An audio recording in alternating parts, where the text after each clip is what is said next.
Stellar Blade. Game of the generation to many. And the game of the year is... Stellar Blade.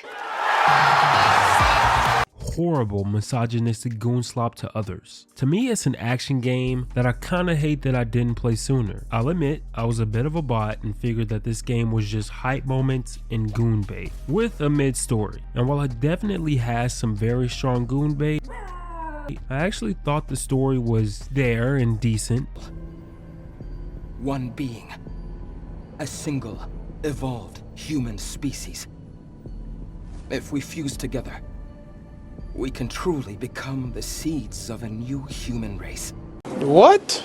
And the combat was surprisingly fun. I can definitely say that Stellar Blade, for all it's worth, is a game that Souls-like enjoyers should check out. At first, the game does give you a sense of I've seen and done this before, but much like other Souls-likes that I actually enjoyed, like Lies of P, once you leave the initial area, the game opens up and gives you its own unique spin on the genre. This spin Stellar Blade provides is that it's less hardcore and more about the spectacle. Most bosses can be defeated on the first go, and the regular enemies aren't hard to deal with either. This is probably the easiest Souls game I've ever played, and it positions itself completely on the other end of the spectrum from a game like, say, Wu Chang. If you're expecting a hardcore experience or an amazing story, you won't get either. Stellar Blade positions itself right in the middle of both, and it kinda works. Kinda. Now the game's combat is really standard. You have Eve's Stellar Blade, just like the title. It lets her whack away at enemies, and when it combines with Eve's abilities, it lets you do a number of power attacks. These power attacks require beta energy, and later on in the game you unlock burst energy, which lets you do even more powerful attack moves. The blade also doubles as a hair accessory thingy. The game never addresses this, which I do find funny. You just see her fold the blade up and put it on the back of her ponytail. Now besides the sword, Eve can blow enemies away with a drone gun.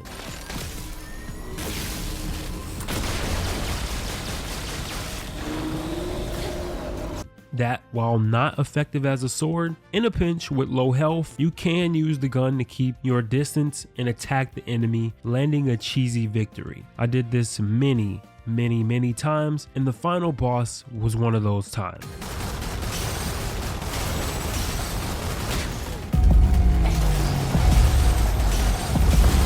The drone gun has a number of modes, from laser to shotgun, and even a 2009 Iron Man lock-on missile. I will glaze the PlayStation DualSense a bit here. For the most part, I felt the controller's vibrational features have been mainly a gimmick, except for Astrobot, that actually added to the game's experience. The devs at Shift Up made sure that you felt every swing, because when you nail a perfect parry, sparks go flying, the enemy stumbles, and the DualSense controller actually aids in selling the feeling that you managed to block or parry the enemy. Honestly, the parry system by itself is very addictive. You miss one parry and Eve gets folded like a Walmart lawn chair, but if you hit it, dopamine levels spike harder than Mountain Dew stock during Halo 3's release. The enemies stagger back like they got a light jab from Floyd Mayweather, and if you parry them enough, you'll eventually be able to disable them, allowing you to do a cool, flashy, punishing move. It wouldn't be a Souls-like if there weren't camps in the game. I do have to say, these are some of the most relaxing camps I've ever seen in a Souls game. It looks like the lo-fi girl herself set these camps up. At these camps, you can rest, listen to some jazz, and browse the wonderful Callium shop. While the sodas in the front of the machine would have you thinking that you're about to buy some coke, interacting with the machine, you realize that it is a Naytiba killing aid shop. You can buy health items, a second life item, and even more rounds for your drone gun. And once again, the music is just peaceful. Here, listen to this sample. I'll cut it off at 30 seconds so I don't get copyrighted.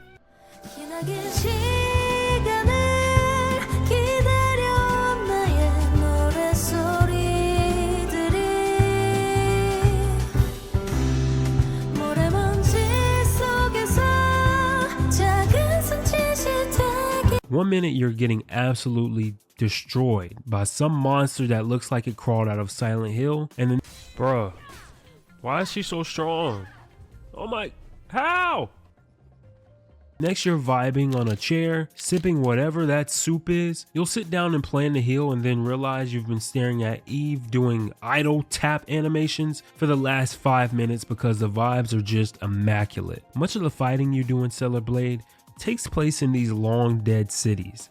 These cities are so dead, they make Fallout 3 look like a spring break destination.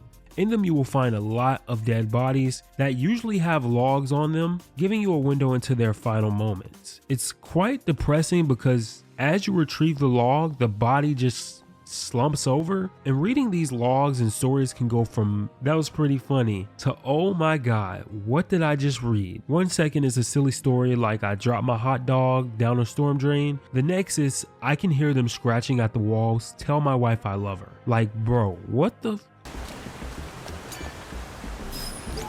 Damn it, they found us. Everyone to their positions.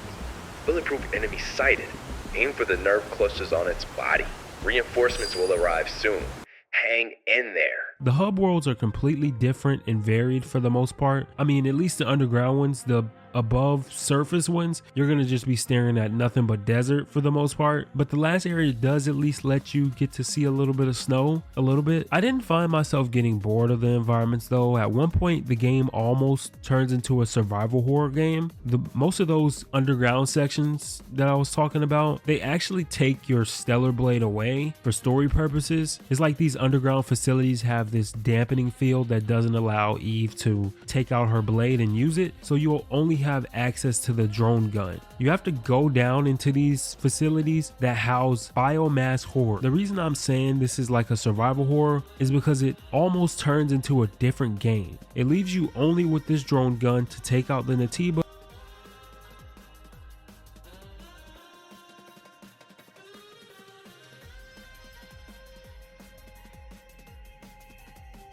There is a city of Zion, however. Zion is a city that basically serves as the last bastion of humanity. I mean, sure, it looks like it's on its last leg, and a somewhat coordinated attack by the Naytiba will put all of that to an end. But with Eve's actions and by doing the side quests, you can restore the population somewhat to the people of the city. These side missions give you XP, one of the game's few currencies, and you'll need the XP to level up and get upgrade points that you can use to unlock various Eve abilities. Because as easy as the first few game bosses are, if you don't pay attention, they do get very difficult towards the end. You really do have to be patient with the last few bosses, because these later bosses really serve as a great filter between the players that really are good at Souls-like and the people like me who are just decent.